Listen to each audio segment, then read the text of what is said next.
¿Eres capaz de transformarte en medio del dolor para poder construir una sana felicidad? ¿Cuándo acabará toda esta incertidumbre? En Buen Salvaje no tenemos la respuesta a esa ni a tantas preguntas, pero tenemos libros. Con nosotros encontrarás los mejores títulos políticos y también de literatura, infantil, empresa, ciencia, espiritualidad, poesía. Lo que quieras, lo tenemos. Compra seguro en línea y enviaremos tus libros en menos de 24 horas. Además, con nosotros tus pedidos nunca llegan solos. Y porque sabemos que nunca es suficiente, aprovecha hasta 30% de descuento en miles de títulos toda la semana. ¡Descúbrenos! Buensalvaje.com. Libros para ¿Qué todos. rol juega el mito en esta construcción y deconstrucción de nuestra identidad y esta aldea global? Este es el viaje del héroe. Si aún no te has suscrito a mi canal, te invito a que lo hagas. En este espacio traemos información para que tú la traduzcas en conocimiento y puedas transformar tu pensamiento en un pensamiento más amplio, más crítico. Hoy día vamos a hablar sobre la importancia de los mitos y el rol que juega el dolor en la construcción de nuestra felicidad. Por eso tengo un invitado sumamente especial y experto en este tema. Él es César R. Espinel, que se está conectando desde España el día de hoy para acompañarnos a hablar sobre el mito y la felicidad. Soy Brenda Baluarte y esto es El Viaje del Héroe.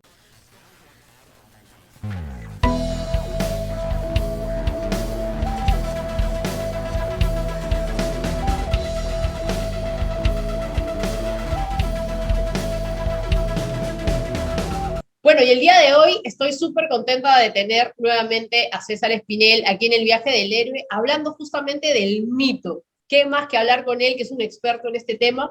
Pero no solamente del mito, sino del mito y la felicidad. César, bienvenido nuevamente al Viaje del Héroe. Siempre es un placer, Brenda. Me alegro mucho de estar aquí, de poder charlar contigo. Igual, vamos a hablar un poco porque primero este concepto de mito creo que está tan manoseado y la gente piensa, mito, mentira, no es como sinónimo, y es totalmente falso y me gustaría que la primera palabra es que nos abras el verdadero concepto de mito. Pues sí, es fundamental y tú y yo lo hemos hablado en muchas ocasiones, ¿no? Del mito, el mitos griego, que es un relato claramente simbólico, de contenido simbólico, y por lo tanto utiliza el lenguaje simbólico, que es el lenguaje metafórico, el lenguaje poético, es decir, un lenguaje que requiere una interpretación. Muchas veces es verdad que los mitos son presentados casi como relatos de autoayuda y fíjate, yo creo que en realidad son todo lo contrario. O sea, los mitos son relatos de antiayuda, son relatos de autodestrucción, relatos que buscan deconstruir en realidad la naturaleza, la identidad del ser individual y reconstruirla para mejorarlo y así mejorar también el ser colectivo, ¿no? O sea, cuando se van fraguando todos estos relatos que se pierden en la noche de los tiempos, ¿no? De hecho, es una de las cosas que diferencia los mitos de las leyendas, de los cuentos, y es que nadie sabe quién inventa los mitos porque seguramente no son creaciones de un individuo, sino que son creaciones colectivas. En una época, pensemos en la que el individuo solamente importaba en tanto como aportaba al colectivo. Simplemente eso. Entonces, claro, en esa reconstrucción que se hace del individuo previa destrucción de lo que ha sido, entran en combinación todos los elementos de la naturaleza humana. La alegría, el amor, la felicidad, pero también el dolor, el sufrimiento, la muerte.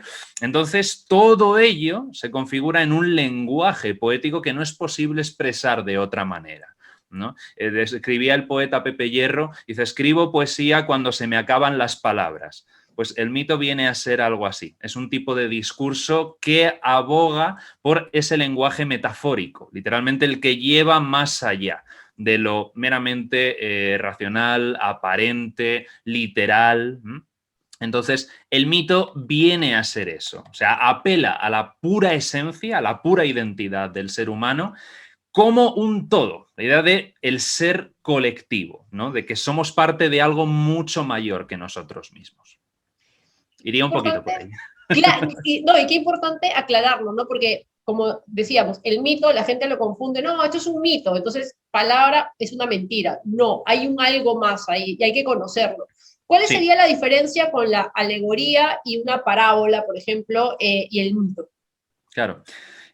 Sí, fíjate, el mito no solamente no es mentira, sino que aporta otra perspectiva sobre la verdad o sobre las verdades, incluso, ¿no? Porque esto de puede que no haya una verdad tan solo. La diferencia entre el mito y la alegoría en griego, si mithos en griego significa relato, un relato simbólico, alegoría en griego significa figuradamente, literal. Y es una figura que pretende dar una imagen a aquello que no tiene imagen. Pero, una diferencia importante. Hacer visible lo invisible, que eso también se encarga de ello, el mito, pero hacerlo de la manera más clara posible, más evidente posible, de tal manera que todo el mundo pueda entenderlo. Por ejemplo, una figura femenina, una mujer con los ojos vendados, con una balanza, es la alegoría de la justicia. Un esqueleto con una guadaña es la alegoría de la muerte. O una calavera con dos huesos cruzados es una alegoría de la piratería. Pero, ¿qué pasa? Que los conceptos que expresan las alegorías se reducen solamente a eso, es decir, no tienen mayor recorrido, no tienen mayor profundidad de lectura, y se pueden expresar de otras muchas maneras. El símbolo, que es lo que contiene el mito, en cambio, es la única expresión posible de lo simbolizado. La alegoría, ya que tiene una labor didáctica, es comprensible de forma inmediata por todo el mundo y, como hemos dicho, su sentido no pasa de allí, no va más allá, ¿no? En cambio, los símbolos que contienen los mitos nunca terminan de ser descifrados, nunca son plenamente conocidos. Y ojo, son símbolos que llevamos arrastrando milenios, pero todavía seguimos en ello, en su lectura, en su aprendizaje, porque siempre nos van diciendo cosas nuevas. El símbolo se va constantemente actualizando, la alegoría no. La alegoría, en el momento en el que se diseña, ya es eterna, es para siempre. Y significa lo mismo para todo el mundo. El mito no. No, la alegoría no tiene una pluralidad de sentidos escalonados, ¿no? Y en perspectiva ascendente que vaya siendo, oye, cada vez voy percibiendo más detalles de la realidad que al final es poliédrica. La alegoría no, la alegoría es solamente una cosa. Además, el mito, claro, el mito es un relato, la alegoría no. La alegoría es solamente, ¡pum!, la imagen, ¿no? Un símbolo. En cambio, no, el mito tiene muchos símbolos que se interrelacionan unos con otros a medida que va avanzando el relato. Esas serían un poquito las principales diferencias, ¿no? Que la alegoría, tú accedes a ella e inmediatamente la conoces, independientemente de formación, fronteras, lo que sea, y el mito no. El mito resulta complejo, como bien sabemos los dos, resulta complejo acceder a él. Y esa es la parte, creo, que a veces la obviamos, ¿no? O sea, por ejemplo, entender la Biblia desde los mitos, ¿no? Es que siempre la vas leyendo y siempre te va revelando, te va develando algo nuevo, algo más, y por eso es sagrada, digamos, ¿no? Efectivamente. Esa es la sacralidad que tiene, ¿no? Y aparte, esta necesidad del ser humano, que tú lo has explicado muy bien, de comprenderse en este colectivo, ¿no? No podemos entendernos si no somos parte de este colectivo. Y ahí viene un poco este trabajo que tú vienes haciendo a través de tu canal, explicando, contando, construyendo justamente esto. Somos una aldea global. Antes, digamos, el mundo eran los griegos y por allá había algo más, Los ¿no? griegos y los bárbaros. Y los bárbaros los que por no ahí, eran ¿no? griegos. Exacto. Y por acá en América, imagínate, pues, ¿no? También pensábamos igual, ¿no? O sea, Cusco Claro. era el ombligo del mundo y no hay más allá. Y de pronto nos damos cuenta que no, que hay un más allá, que estamos mucho más interconectados y ahora con la digitalización estamos súper conectados. ¿Cómo podemos reconstruir o releer los mitos justamente hablando de la felicidad, César? ¿Qué es lo que tú ves? He visto varios programas que les voy a dejar aquí abajo, tuyos, donde justamente hay como una mirada ahora y una aproximación a la vida desde todo lo puedes, sé feliz, no te va a pasar nada, inclusive en uno de tus programas hablabas, ¿no? Desde el diálogo y desde la construcción, como si el mundo no fuera un mundo difícil, agreste y salvaje. No ha dejado de ser así. Entonces, cuéntanos un poquito cómo percibes tú estos nuevos mitos que nos estamos contando. Sí, hay algo que has dicho y que es verdad que es importante e interesante rescatar en lo que respecta al mito, precisamente para comprenderlo y saber cómo utilizarlo correctamente. El mito siempre ha formado parte de un sistema mucho mayor, que es la concepción religiosa que tiene una civilización, una cultura del mundo, es decir, configura su cosmovisión. Sabes también como yo que en determinados círculos el hablar de religión provoca o bien rechazo o bien una sola mirada sobre algo muy concreto, que las personas tienen muy claro qué es la religión y no hay demasiada amplitud. El mito lo que hace es conectar el mundo natural con el mundo supranatural, o por decirlo de otra manera, el mundo profano con el mundo sagrado. El mito es un terreno en el que se van estableciendo esa serie de símbolos cuyo anclaje inmediato se encuentra en el mundo profano, el nuestro, el cotidiano, pero cuyo alcance llega al mundo sagrado. Por lo tanto, el mito se acaba convirtiendo en un puente. Y precisamente como hablabas de esta idea de la aldea global, ¿no?, del ser colectivo, de la comunidad, necesariamente tiene que conectar con el mundo de lo trascendente, puesto que el propio colectivo es superado, si al individuo le supera el colectivo, al colectivo le superan los colectivos, que al final es un gran colectivo, un colectivo mayor. Por lo tanto, el mito tiene que ser forzosamente trascendente, porque tiene que abarcar cada vez más, puesto que efectivamente estamos cada vez más conectados. Sin embargo, es algo curioso, porque lo que está ocurriendo es que estamos cada vez más conectados y, sin embargo, los psicólogos lo que están viendo es que la gente se siente cada vez más sola. Hay cada vez más sentimiento de soledad. Y estamos cada vez más conectados y estamos cada vez más presentes en la red, pero lo único que hacemos, o lo que desde luego más llama la atención, es el ruido que generamos. Todos queremos ser protagonistas de la historia. Y entonces las redes nos conectan, pero solamente para exponernos, pero no para dejar que el otro hable y se manifieste. Y entonces, claro, si tenemos en cuenta que el mito, en su esencia misma, es un relato comunitario que no puede ser ni creado ni impuesto por una sola persona, sino que es el fruto y además origen del colectivo, puesto que el colectivo basa su identidad en ese mito que él mismo genera, por lo tanto se retroalimenta, ya no es una cosa de es un influencer, es un famoso, es un tal, sino que tiene que ser algo varios, de decir, oiga, nos tendremos que reunir y nos tendremos que poner de acuerdo simplemente para saber quiénes somos. ¿Quién es el ser humano? Casi nada. Y una vez que hayamos delimitado qué es el ser humano, habrá que ver cómo el ser humano está repartido por el mundo y qué características tiene cada comunidad de seres humanos. Pero primero habrá que entender que en la sociedad tan individualista en la que estamos, difícilmente podremos llegar a ese acuerdo común que nos sustente identitariamente a todos. Porque ahora lo que estamos haciendo es que cada uno se forja su identidad. Y al forjarse cada uno su identidad, lo que hace es excluir las identidades ajenas. Porque su identidad es su verdad. Y entonces, claro, las preguntas de quiénes somos y qué nos hace ser como somos, que es al final lo que aporta el mito, no hay un mito comunitario. Hay pequeños mitos individuales. Pero hemos dicho antes que el mito necesita interconexiones. La mitología son muchos mitos interconectados unos con otros. Esto es a causa de esto. En cambio, ahora donde vivimos es un esto y esto y esto y esto. Es una suma de estos, pero sin interconexión ninguna. Entonces, claro, actualmente me parece que la causa de muchos de nuestros problemas es precisamente la crisis de identidad.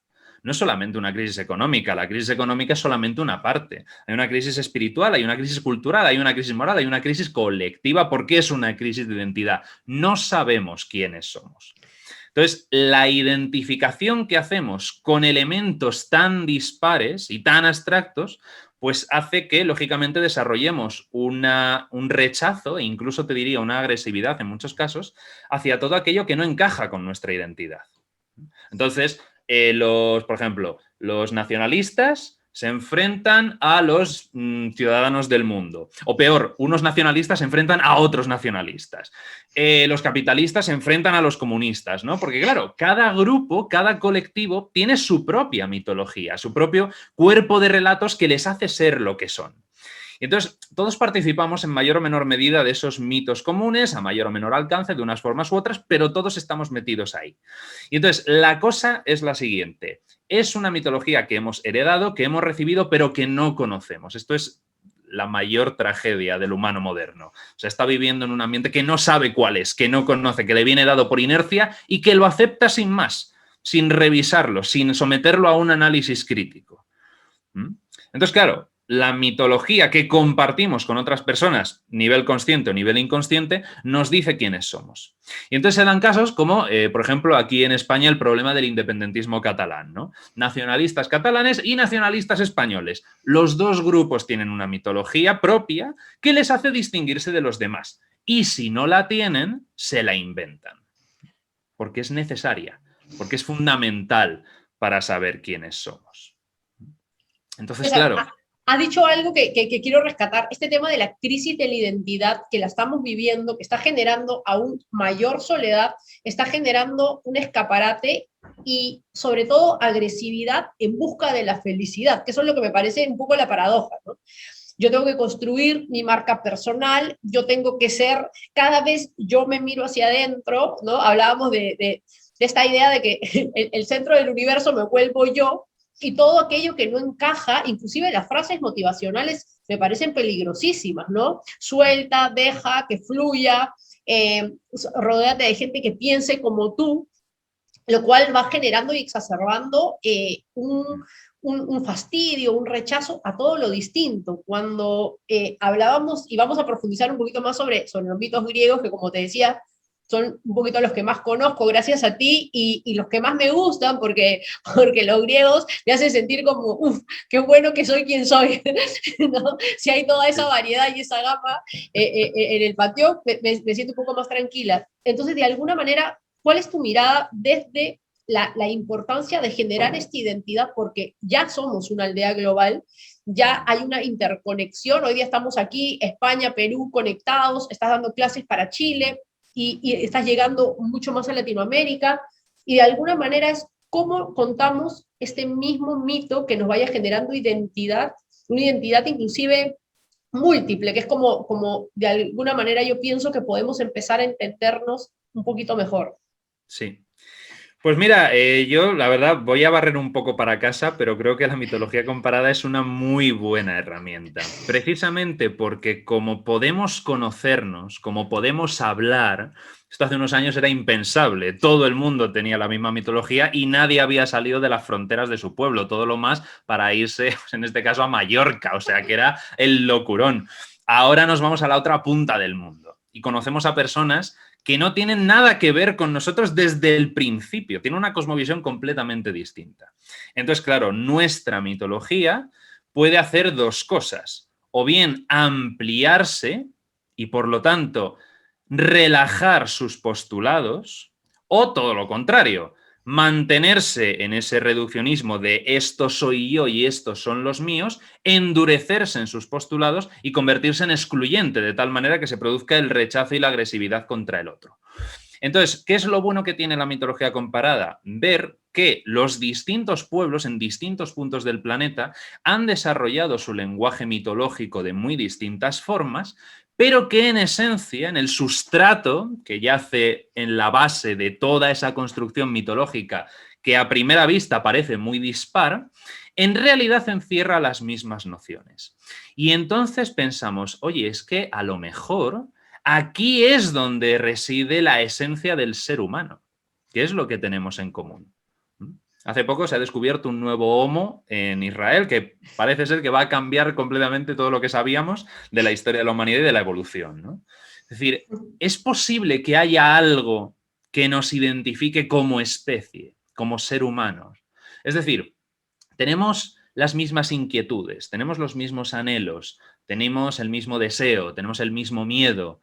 Lo expresamos de maneras distintas, pero eso resulta enriquecedor. Porque claro, yo tengo que aceptar que solamente tengo una perspectiva de las cosas y tú tienes otra perspectiva. La cosa es superar esta voluntad que es perfectamente natural de decir, no, no, es que claro, ¿cómo voy a estar yo equivocado? O sea, mi perspectiva es la verdad. Entonces, se trata de superar eso, de aprender a superar eso y trabajar para superar eso y precisamente armonizar esas distintas perspectivas para entender que, oye, que podemos crear juntos y generar juntos un relato común muy maravilloso, porque tenemos esa posibilidad. Nunca antes en la historia se ha producido esto. Entonces, tenemos una ocasión maravillosa que nos brinda la historia, pero tenemos que aprender a aprovecharla también. Y ser responsables, ¿no? Lo que has dicho es que qué Sí. importante es reconocer con humildad, oye, si solamente estoy mirando un ángulo nada más de esta historia, porque llegamos a concebir como verdad absoluta nuestra postura y nuestra cultura, ¿no? Hablabas de la cosmovisión, y yo de manera personal, hace 4 años, o 5 más o menos, empecé a viajar dentro del Perú, y me di cuenta de que, o sea, en el norte es súper distinto que el centro, que la parte de la selva, que la parte del sur, no solamente en idioma, ¿no? Sino también reconocerme en el otro, lo que tú siempre dices, ¿no? Entonces, qué importante ha sido este trabajo de ir encontrando de alguna manera una identidad múltiple y puedo entender otras posturas. Y eso es hablar de pensamiento crítico, sobre todo en un mundo cada vez más cambiante. Se habla mucho de esta búsqueda de la felicidad, y lo vuelvo a mencionar, en una anulación de aquello que es distinto, en aquello que causa dolor, en aquello que te saca de tu status quo. Pero por otro lado, te venden la idea de sal de tu zona de confort. Entonces es como súper contradictorio. Es muy contradictorio. ¿No? Entonces sal de tu zona de confort, pero para con gente igual, no aprendas nada distinto y sigue actuando de la misma manera. Pero sal de tu zona de confort. Entonces termina siendo una tragedia. Hablamos, César, del mito, y justo estamos aquí en el viaje del héroe. Vamos a hablar un poco de los estadios del viaje del héroe, porque la construcción de la felicidad, como la miraban los griegos, es muy distinta a esta felicidad que estamos construyendo ahora desde nuestro escaparate, y es muy sola. Entonces, ¿qué te parece si nos cuentas un poquito de este viaje del héroe, de esto que somos ordinarios, comunes y corrientes, pero podemos hacer el trabajo? Desde luego. Fíjate, conceptos interesantes. Efectivamente, esa carrera a la desesperada por la felicidad, que tampoco nadie tiene muy claro en qué consiste. Es otra de estas palabras que utilizamos muy alegremente sin tener un significado común. O sea, cuando yo hablo de felicidad, a lo mejor no es lo mismo que tú entiendes por felicidad. Entonces, primero habría que poner en común qué entendemos por felicidad. Y luego lo de la zona de confort, es verdad, me hace muchísima gracia. Mira, yo la verdad es que he trabajado poco, pero estuve durante un tiempo trabajando en una empresa, y lo de la zona de confort era una constante. Dice, sal de la zona de confort, sal de la zona de confort. Y yo lo pensaba y digo, es que a lo mejor no es tanto salir de la zona de confort como ampliar la zona de confort, que sea cada vez más grande, y todo lo que está fuera de la zona de confort no es confort. Fuera de la zona de confort te vas a encontrar con absolutamente todo. Te vas a encontrar también con el dolor y te vas a encontrar con la muerte. Pero se trata precisamente de eso, de que tu zona de confort albergue también ese dolor y esa muerte, porque forma parte de la vida.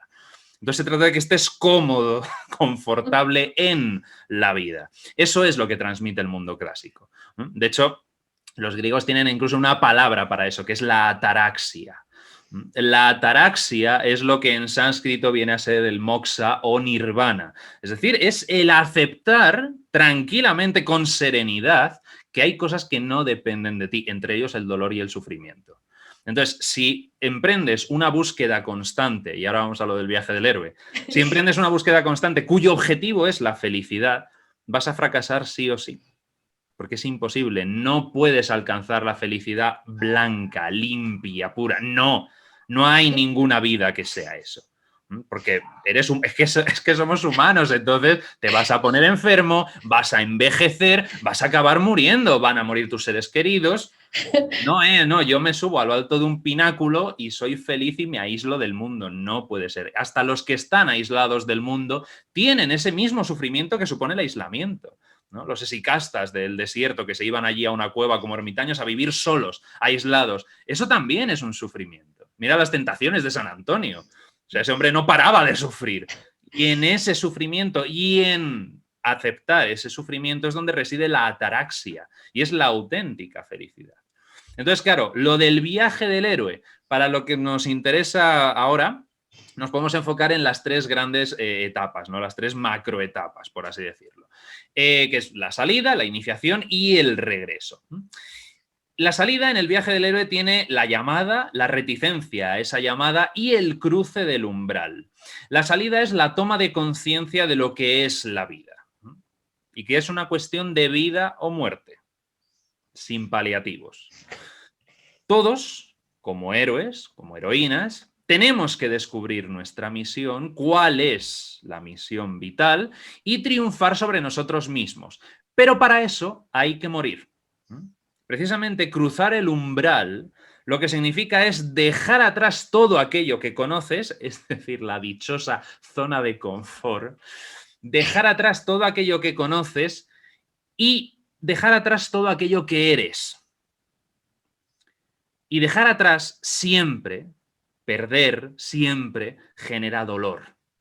Pero es ese dolor el que permite dar el siguiente paso. No se puede pretender alcanzar la felicidad sin sufrimiento, porque no hay luz sin oscuridad. O sea, no se puede llegar a la cima del Carmelo sin atravesar la noche oscura del alma de San Juan de la Cruz. Un héroe lo es por la cantidad de derrotas y la cantidad de muertes de la que es capaz de recuperarse, de renacer. De hecho, en la antigüedad lo que convertía a un personaje en heroico era precisamente la muerte. Era eso lo que le otorgaba el estatus de héroe. En la segunda etapa del viaje, de la iniciación, el héroe está muriendo constantemente. Claro, porque se enfrenta a una serie de situaciones en las que lo que ha sido hasta ese momento ya no le sirve. Y entonces tiene que morir y construirse de nuevo. Entonces ahí están los grandes héroes que descienden a los infiernos, ¿no? Odiseo, Heracles, Psique, Cristo, el propio Orfeo, ¿no? Todos ellos viajan al inframundo, viajan a las partes más oscuras del alma y renacen de allí. Claro, no se trata de quedarte allí, porque el quedarte allí es como viajar al centro del laberinto. Viajar al centro del laberinto, matas al Minotauro, que es la parte chunga, la parte que ninguno de nosotros quiere reconocer que tenemos, la parte bestial, la matas y luego tienes que salir con el conocimiento que te ha dado esa muerte. Pero si te quedas a vivir en el centro del laberinto, acabas convertido tú también en un Minotauro. Y el Minotauro son o los monstruos o los locos. Pepe Hierro dice: llegué por el dolor a la alegría, supe por el dolor que el alma existe. El dolor, el sufrimiento, la pérdida, todo ello es lo que encierra las enseñanzas que ayudan al individuo a seguir aprendiendo y a transformarse. Imagínate qué horror, qué desastre si fuéramos siempre las mismas personas a lo largo de toda nuestra vida. Sería espantoso. Nadie cambiaría. Y claro, esto otra vez... este mantra también posmoderno de acéptate a ti mismo, que está muy bien, pero está muy bien para determinadas cosas. Dice, mucho cuidado, acéptate a ti mismo, si lo llevas hasta las últimas consecuencias, implica que no encuentras ningún motor para mejorarte a ti mismo. Es decir, yo ya estoy bien como estoy. Claro, y entonces no es que seas mejor persona, es que seguramente tampoco desarrolles un nuevo proyecto que te apasione, con el que puedas sentir que vas a mejorar. Entonces al final te acabas convirtiendo en un lotófago de los de la Odisea. Estamos rodeados de lotófagos, ¿eh? Nosotros mismos muchas veces somos lotófagos, ¿no? Nos aferramos a algo, ¿no? Como el loto, y nos olvidamos de todo lo demás. Entonces vivimos encadenados a sustancias, a cosas, a personas, a ideas, pero es cuando no se produce la transformación necesaria de muerte y renacimiento. Y sin esa muerte y renacimiento el viaje no sirve de nada. De hecho, lo dicen todas las tradiciones. Dice, aquellos que viven de esa manera son muertos en vida. César, me permite hacer un paréntesis ahí porque creo que has dicho cosas que me gustaría rescatar, ¿no? Esta importancia de la toma de conciencia para el llamado. Hay algo aquí que tiene que transformarse, ya sea de manera personal, digamos que uno dice, uy, no me gusta en quién me he convertido y qué bacán que tengo la oportunidad, y sí, tenemos un cerebro plástico, que podemos aprender cosas nuevas, podemos interrelacionarnos con gente distinta, y ahí empieza esta transformación, ¿no? Porque a mí me gusta mucho la palabra transformación, porque el cambio tiene que ver que cambio un celular por un lapicero, y puedo pensar que el cambio es bueno o malo, pero la transformación es que sigo siendo el mismo ser, pero que va moldeándose distinto, ¿no? Entonces esto es lo maravilloso de esta plasticidad cerebral. Pero luego viene, como tú decías, el enfrentarnos y el ir a matar al minotauro, ¿no? Y es como esta zona donde no queremos ir porque causa dolor terminar relaciones, causa dolor mudarse, causa dolor cambiarse de trabajo, en fin, un estadio de vida distinto. Tener más años también causa dolor, lo digo yo que me duele la espalda, pero eso es la vida, ¿no? Y si no hago ese trabajo de trascenderlo, y estoy en esta aparente ideología de la felicidad, la soledad es aún mayor, porque puedo engañar a todo el mundo, puedo poner en mis redes sociales cosas maravillosas, pero en este espacio de la soledad, cuando uno está en su cama con uno mismo, no nos podemos autoengañar. Y ahí hay demasiado vacío existencial, ¿no? Ahora, lo maravilloso es que qué bueno si estás experimentando eso, porque justamente cuando algo está vacío puede ser llenado, ¿no? Entonces hay que aprovechar ese vacío, ese vaciarse, para volver a construirnos, ¿no? Y tenemos esa oportunidad de irnos construyendo todo el tiempo. Y el último estadio, César, del viaje del héroe, la vuelta. La idea del regreso. Claro, el regreso. Por eso a mí me gusta mucho más la palabra periplo que viaje, porque el periplo indica necesariamente que el lugar de destino es el mismo que el lugar de origen. Pero es la persona la que no es igual, precisamente por todo eso que ha ido aprendiendo durante el camino y que le ha transformado. Ese individuo ya no es el mismo y es ahí, en el regreso, cuando lo que ha aprendido durante su periplo personal, porque ahí sí, cada uno vivimos nuestra vida con nosotros mismos, puede ser aplicado al colectivo. Pero siempre tiene que tener una prestación al colectivo. Si no se aporta nada, si no se ha cambiado nada que mejore la existencia social, entonces no ha servido para nada. Y lo mismo hasta has sufrido en vano. Por lo tanto, es una tontería. Entonces, claro, este efectivamente pensamiento constantemente positivo de anular el dolor, de incluso no hablar de la muerte, obviar la muerte, es verdad que es consecuencia al final de nuestro tiempo. O sea, como vivimos en una sociedad de injusticia, de violencia estructural, hemos acabado desarrollando un modo de vida en el que pretendemos que todo sea placentero, precisamente porque hemos construido un mundo que no soportamos. O sea, estamos terriblemente enfermos y necesitamos anestesiarnos constantemente. De hecho, Byung-Chul Han habla de lo que él llama la sociedad paliativa, precisamente, que está formada por individuos que padecen algofobia, literalmente el miedo al sufrimiento, al dolor. Y entonces esto lleva a querer evitar cualquier tipo de estado doloroso, sea personal, emocional, físico, social, lo que al final acaba arrastrando a una anestesia permanente. Había otro filósofo, del que no recuerdo el nombre ahora mismo, que decía, dime lo que es para ti el dolor y te diré quién eres. Y entonces, claro... Ahí, César, es importantísimo lo que estás diciendo, porque justamente en este adormecimiento del dolor, nuestra dependencia farmacológica por aquello que nos produce placer termina siendo mayor, y cada vez necesito un boot mayor de aquello que aparentemente me está generando placer, ¿no? Y termina siendo mucho más adictivo y tengo una vida sin equilibrio, y eso es a mí como lo que uno necesita, ¿no? Un poco este balance, porque no puedo vivir en un estado de exaltación todo el tiempo, termino explotando, ni tampoco puedo vivir en una depresión todo el tiempo. Entonces, esta combinación, como tú decías, sin luz no hay sombra, ¿no? Necesitamos ambos, intentamos convivir en nosotros con ambos.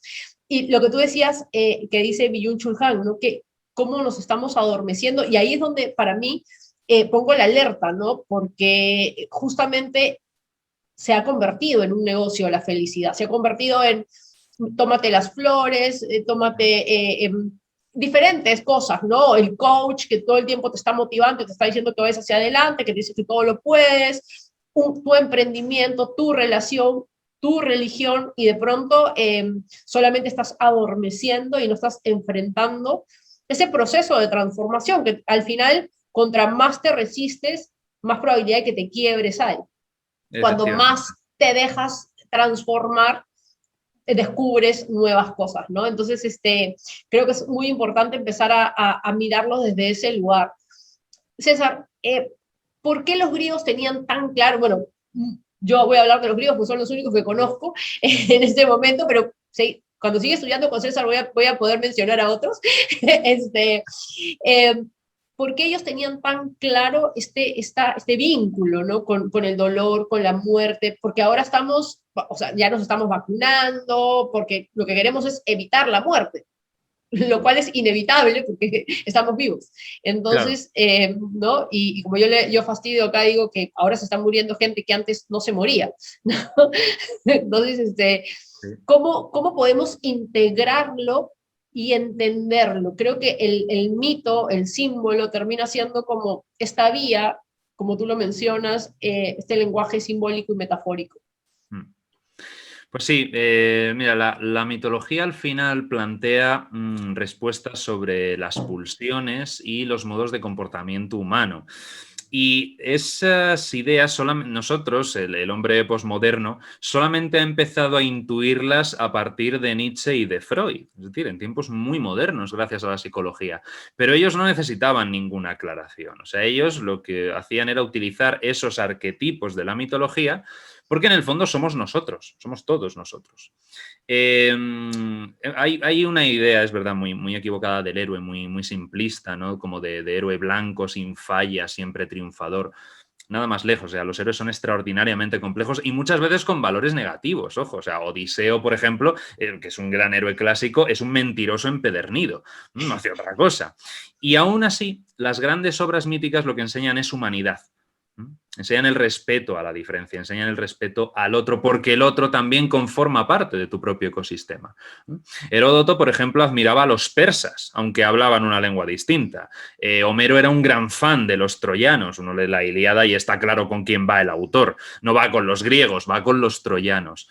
Entonces, no había ningún choque de civilizaciones. O sea, las fronteras nacionales se empiezan a trazar después del fin del mundo clásico.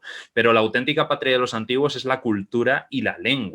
El lenguaje, la forma de expresarse, pero se van trascendiendo las fronteras étnicas, religiosas o nacionales, ¿no? Y al final la verdadera patria se convierte en el lenguaje, en la expresión, en la cultura y en la educación. Entonces, el ser humano es concebido como un ciudadano, es decir, como un miembro de la polis, de la ciudad, que tiene que estar formándose siempre, porque para mejorar como comunidad hay que mejorar como individuo. Entonces, el mundo antiguo es nuestro modelo, que muchas veces es idealizado, muchas veces es falseado, pero como hemos construido nuestros estados modernos sobre lo que ellos fueron, pues siempre conviene conocerlos para no cometer sus mismos errores, ¿no? Aquellos donde no estuvieron muy finos. Por ejemplo, la democracia ateniense se equivocó al confiar el poder a ciertas facciones que estaban llenas de demagogos y corruptelas. O la República Romana se equivocó al no tener en cuenta e incluir a varios grupos descontentos en la vida política. Entonces, claro, son temas muy actuales que conviene no olvidar, ¿no? Precisamente para trabajar sobre esos errores que acabaron propiciando un cambio radical. Hay que recordar que Troya cayó, que Grecia cayó, que Roma también cayó y que también cayó Constantinopla. Entonces, no hay nada que garantice que nosotros no vayamos a caer, no ya por la pandemia, sino por el final de la democracia. Hay que tener mucho cuidado. Y entonces la mitología, el simbolismo antiguo, el simbolismo clásico está lleno de estas historias. Hay un texto alquímico que a mí me gusta mucho del siglo XVII titulado Splendor Solis, en el que un alquimista tiene una visión. Este alquimista, llamado Rosinos, ve de repente un hombre tendido en el suelo con los miembros y la cabeza amputados. Y a su lado se encuentra el asesino que sostiene la espada manchada de sangre, mientras que con la otra mano sujeta un papel. Y en el papel se puede ver que está escrito: yo he matado para que puedas recibir una vida superabundante y enterraré tu cadáver para que pueda pudrirse y crecer y dar innumerables frutos. Claro. Ese texto, al final de lo que nos está hablando, es de esa destrucción consciente y deliberada de una serie de estructuras psíquicas, ¿no? Que siempre llevan, siempre acaban en una reconstrucción intencionada, ¿no? Entonces esta es la famosa metáfora del alquimista. Para llegar al rubedo de la transfiguración hay que pasar por el nigredo de la destrucción y por el albedo de la reconstrucción. Y ese nigredo es obviamente también la mortificatio, ¿no? La mortificación o el dolor. Entonces, claro, esta idea del mundo antiguo se movía en todo este lenguaje, se entendía perfectamente. Nosotros hemos perdido esa capacidad. Hemos perdido la capacidad de leer en imágenes, sobre todo a través de la popularización de la imprenta, que estuvo muy bien para unas cosas y muy mal para otras. Precisamente esto, ya no hacía falta memorizar cantidades de texto. Y en el mundo antiguo la memoria implicaba siempre que se interiorizaba. De hecho, fíjate qué bonito la etimología de la palabra recordar. Recordar es del latín recordare, recardio, que viene de pasar otra vez por el corazón. Es decir, yo cuando recuerdo algo, no es solamente algo que ocurre aquí, sino que ocurre en el corazón, que ya sabes que era la sede del alma en el mundo antiguo. O sea, es todo el ser y me vuelve a suceder y me vuelve a renovar esa idea del recuerdo. Entonces, yo recuerdo este texto que le doy un carácter religioso, es decir, que me vincula con una realidad superlativa, una realidad más dotada de significado que mi realidad cotidiana, y que ese recuerdo de esa realidad sagrada me transforma completamente. Claro, cuando no solamente no recordamos, sino que ni siquiera accedemos a esos textos, es una paradoja muy terrible. O sea, los tenemos disponibles en cualquier lugar del mundo. O sea, tú en cualquier punto puedes obtener un ejemplar del Bhagavad Gita, de la Biblia, de la Ilíada, de donde sea, estés donde estés, pero no los conocemos, no los trabajamos, no los aplicamos a nosotros. Entonces, claro, tenemos unas herramientas y unas posibilidades que nadie tuvo nunca y, sin embargo, como están ahí, no las usamos. Y Y, esto es terrible. César, y asumimos que porque están ahí, las sabemos, ¿no? Sí. Como está googleable, ya yo lo googleo y lo voy a saber, pero tú una vez utilizaste una palabra que tengo que confesar que me la he copiado, que es aprender, ¿no? Pero Aprender, efectivamente. exacto, ¿no? De hacerlo mío, ¿no? Y creo que es importante empezar a hacer nuestros estos mitos para ir construyendo esta aldea global que si no sabemos aprovechar esta gran oportunidad que se nos está presentando, lo que va a terminar es implosionando la sociedad, porque cada vez hay más tristeza, más dolor y más soledad, ¿no? Ya hay una serie de estudios y de estadísticas en las empresas, que es el rubro que yo más veo, pero también con personas, ¿no? O sea, te sientas a conversar con alguien y hay una gran necesidad, ¿no? De estar en esta interconexión y entendernos que somos parte de algo mucho más grande y más trascendente. O sea, para ir cerrando, ¿qué conclusiones y recomendaciones pudieses hacernos desde la mitología comparada para ir construyéndonos, ¿no? Para ir haciendo este trabajo de alguna manera individual que vaya impactando esta construcción colectiva? Sí, bueno, yo la verdad en esto también cada uno en la medida que pueda, pero lo primero, y lo hemos comentado, es tomar conciencia. O sea, tomar conciencia de que esto es real, de que esto está ocurriendo y de que nos está destrozando, nos está destruyendo, no anestesiarnos, ¿no? O sea, enfrentarnos con ello. Y lo primero que yo recomendaría, una vez siendo conscientes de esto y que hay que cambiarlo, yo recomendaría intentar recuperar el tiempo. O sea, vivimos en una época tan acelerada que hemos reducido la capacidad de permanencia, de asentamiento. Precisamente para aprender es necesario la pausa, es decir, que el tiempo medie entre un proceso y otro. Entonces necesitamos un tiempo para nosotros que esté fuera del sistema de producción, que es un sistema que hemos construido y que no nos permite disponer de ese tiempo. Necesitamos un tiempo llamado de fiesta, un tiempo de ocio, un tiempo donde no hagamos nada productivo, no un tiempo para descansar para seguir produciendo. No, o sea, salir de esa rueda de producción y precisamente asentar esa nueva configuración de la identidad que nos ayude a mejorar como individuos y como colectivos. Pensemos en lo siguiente, y esto ya lo decía Pepe Mujica hace tiempo, pero sigue siendo exactamente igual de válido. O aprendemos a vivir con poco, ligeros de equipaje, con las cosas esenciales, que es al final de las que hablan los mitos, o no conseguimos nada. Dice, ojo, esto no es una apología de la pobreza, o sea, es una apología de la sobriedad, ¿no? Porque como hemos desarrollado una sociedad de consumo en el que efectivamente hasta la felicidad es un bien de consumo, nos entregamos en cuerpo y alma a producir y a producir, a producir a cambio de dinero, para ir comprando, porque asociamos que el ser es el tener. Pero esto es importante. Cuando yo compro algo, o tú, todos nosotros, no lo compramos con dinero. Lo estamos comprando con el tiempo de vida que hemos tenido que entregar, que hemos tenido que invertir para obtener ese dinero. Y si hay algo que no se recupera es la vida. Y es terrible gastar la vida para perder libertad en el tener y no para edificar el ser. Entonces, ¿cómo construir una sociedad más sana? Pues creo, y esto lo has comentado y estoy de acuerdo contigo, en que hay una tendencia a vivir con la angustia de no hacer todo lo que se podría hacer, como de no cumplir determinados objetivos, y que si no se triunfa es culpa de uno mismo, ¿no? Y efectivamente creo que necesitamos caernos del caballo, como Pablo, y poner la atención y darnos cuenta de que tener no es ser, que ese pensamiento nos está consumiendo.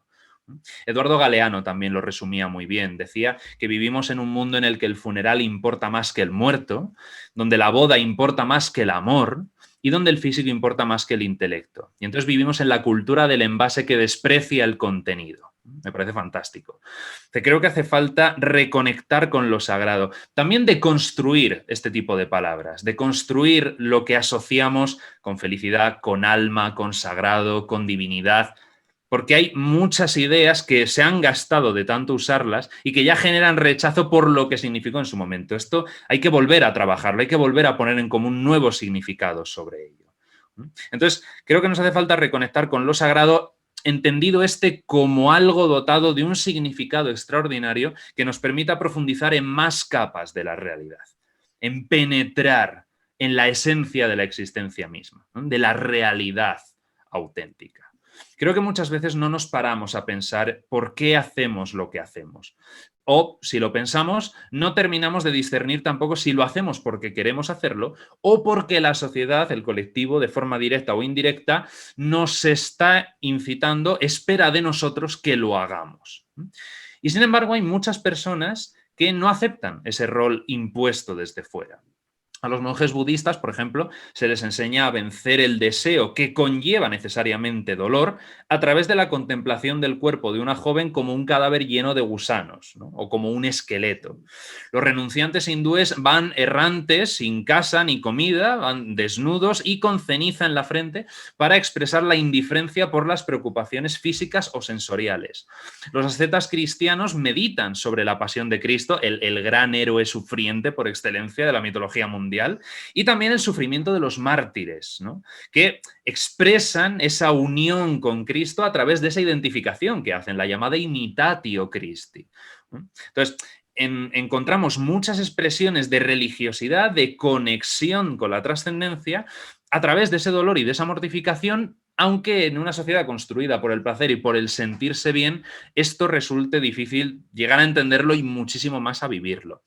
Pero hay construcciones simbólicas muy interesantes, muy complejas, sobre el dolor, sobre la sangre, sobre la herida, sobre la menstruación, sobre el parto, sobre la decapitación, la enfermedad, el ahorcamiento, la propia crucifixión, la cremación, el suicidio. O sea, cada uno de estos sistemas que son realidades cotidianas ante las que nos cegamos precisamente por esto, porque queremos huir de todo ello. Pero sin embargo, cada uno de estos elementos, al profundizar en ellos, despierta todo un corpus tremendamente rico y complejo y también muy peligroso. O sea, muy peligroso y muy malo, claro. Porque es un poquito lo que tú comentabas al principio, ¿no? El mal uso de herramientas simbólicas puede llevar al abuso y a un sufrimiento gratuito que casi siempre se acaba plasmando en los otros con una promesa vacía de un determinado estado de conocimiento o de existencia. Entonces, claro, el dolor es algo muy íntimo, es muy personal. Y la historia de las religiones enseña que, por supuesto, puede servir, ha servido y sirve para conectar con lo trascendente. Pero mucho cuidado porque es una vía muy compleja y muy peligrosa en manos de falsos gurús. Pero al mismo tiempo tiene una muy noble tradición en lo que respecta a la penitencia. Y ojo, la penitencia no es retirarse al bosque a vivir de frutos y raíces, que hay quien lo hace y es perfectamente legítimo, pero no todos nos lo podemos permitir. Pero es verdad que también una vida así podría llamarse una vida de tamas, en sánscrito literalmente embotamiento, en lugar de una vida de tapas, que es penitencia en sánscrito. Entonces, la verdadera penitencia para los sabios de todas las tradiciones radica en aprender a controlar nuestras emociones, nuestros pensamientos, nuestras palabras y nuestras acciones. Y entonces se aboga por trabajar para desarrollar la mirada que contemple lo divino, lo sagrado en todo momento y armonizar de esa manera pensamientos, palabras y acciones. Y solamente se considera un ser noble aquel cuyos pensamientos, palabras y hechos están en perfecta armonía. Entonces, uno no debe dejarse llevar ni por el dolor ni por el placer. Una de las enseñanzas del Bhagavad Gita es que uno tiene que estar mentalmente preparado tanto para la felicidad como para el dolor, para la ganancia y para la pérdida, para la victoria y para la derrota. Entonces, uno tiene que cumplir con su deber, el deber de la ley natural, el dharma, y servir a la sociedad sin ninguna expectativa de recompensa. Entonces, ese estado de equilibrio mental y ausencia de deseo es la verdadera penitencia, porque solamente así se encuentra la ataraxia que defendía Epicuro, de la que hemos hablado antes, ¿no? La paz interior. Si yo quiero que mi paz interior sea permanente, no puedo poner el foco de mi vida en un objetivo que sea clarísimamente limitado. Sea tener mucho dinero o triunfar en las redes sociales o alcanzar el nirvana. No puede ser. ¿Por qué? Porque el foco lo estoy poniendo en mí. Y yo soy un ser finito. Por lo tanto, estoy condenado a que eso me genere insatisfacción. Para alcanzar la verdadera paz interior, se necesita esa comunión con los demás de tal manera que yo sienta que soy con el otro y que aporto algo al otro. Porque ya no soy ni yo ni el otro, sino que es lo que se genera entre los dos. Y eso es lo que trasciende y eso es lo que pervive. Entonces, es esa idea cómo se construye la aldea global. Pensando que mis palabras, mis pensamientos y mis acciones no es algo que me atañe solamente a mí. Una cosa que nos atañe a todos. De una manera o de otra, seamos conscientes de ello o no, pero todo influye, todo ejerce. Y entonces dice, yo no puedo cambiar el mundo, puedes cambiarte a ti. Y eso ya es mucho, porque eso es la nobleza, esa es la magnanimidad. En el mundo griego la magnanimidad es literalmente la anchura del alma. ¿Por qué? Porque el alma del individuo ya no se limita a sí mismo, sino que se amplía y es capaz de abrigar todas las formas, todas las manifestaciones y todo. Es decir, es su propia alma la que trasciende al individuo. Sinceramente, no hay nada más maravilloso que eso. Que tengamos un alma tan grande que nuestras almas individuales se junten unas con otras y puesto que son de la misma materia, al final todo sea una gran alma y se convierta en el famoso platónico anima mundi, el alma del mundo. Entonces, imagínate qué maravilla sería aspirar a ese mundo.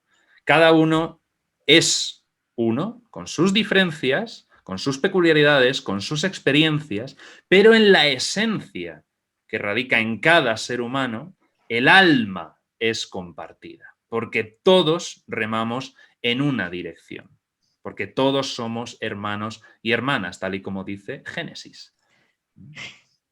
Os he hecho, y esto ya es del Corán, Dice, os he creado en varios pueblos y en varias tribus para que os conozcáis entre vosotros. Y apunta el comentarista, y para que reconozcáis a Dios en vosotros. ¿Qué más se puede pedir? O sea, es esto.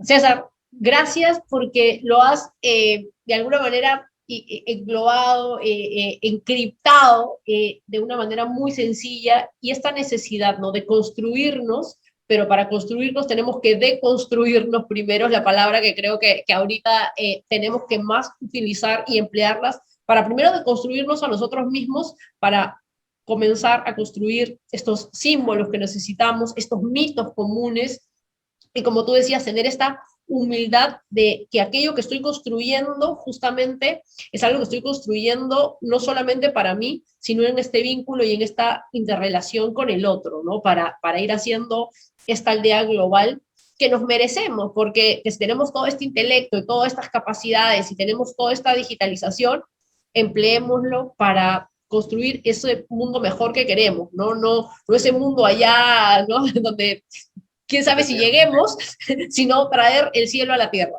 Sí, y una cosa muy importante, porque claro, con esto, fíjate, además este tipo de discurso también se ha degradado mucho y ya se ridiculiza calificándolo de buenista, que es terrible, o sea, el ser bueno es motivo de burla, es catastrófico. Pero claro, pensemos, ¿cuál es la alternativa? Seguir como hasta ahora, enfrentándonos unos a otros. ¿A dónde nos ha conducido eso? Y no ya solamente a nivel meramente humano, a nivel del planeta. ¿En qué punto estamos?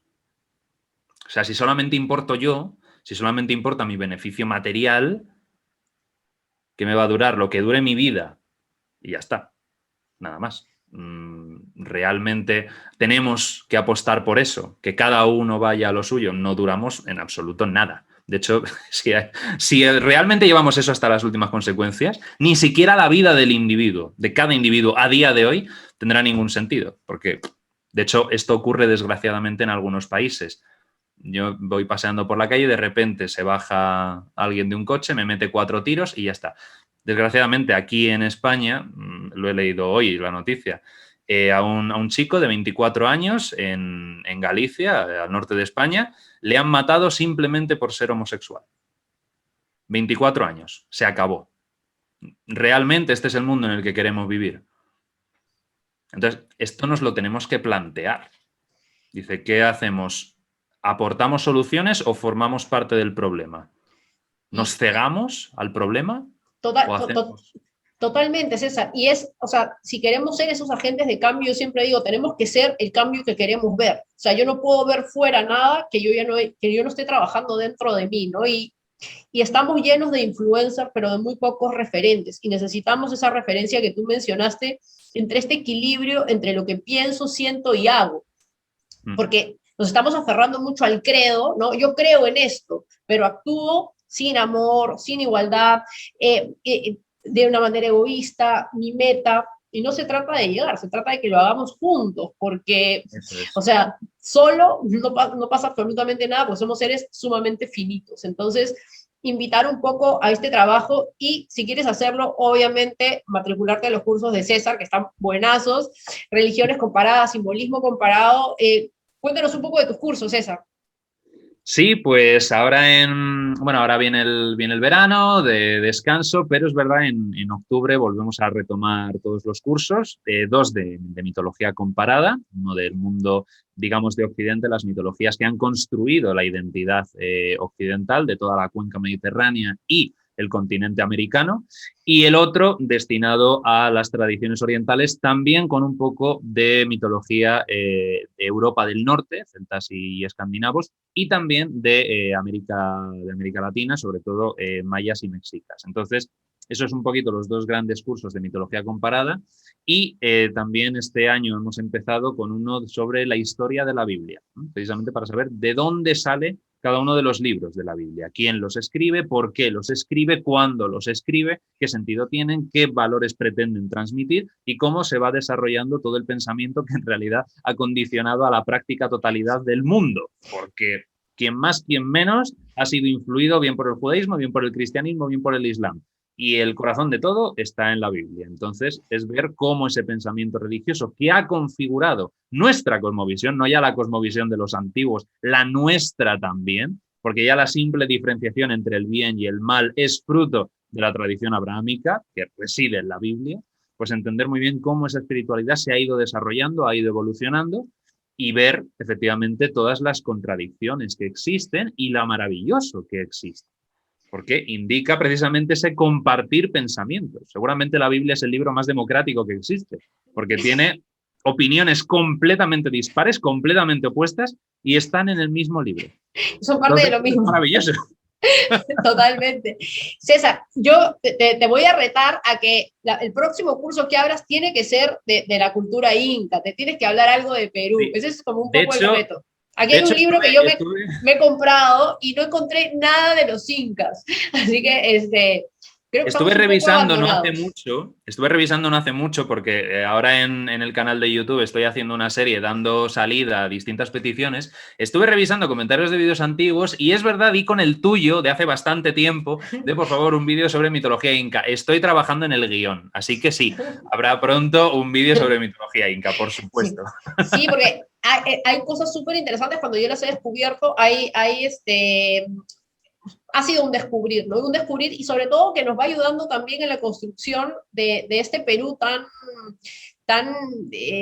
tantos prismas, con tantos colores, ayudarnos a ir construyendo la identidad que necesitamos, ¿no? Como nación, como territorialidad, y luego ir expandiéndonos, porque si no entendemos quién somos y hacia dónde vamos a estar bien complicados. César, muchísimas gracias por estar aquí en el viaje del héroe, por regalarnos tu tiempo, que es lo más valioso que tiene un ser humano, y seguir difundiendo esta información que creo que la necesitamos, que va a seguir llegando a más personas, para seguir construyendo lo que todos buscamos, esta felicidad sana y en equilibrio, transformando el dolor. Muchísimas gracias, César. Nada, gracias a ti, siempre es un placer y un honor.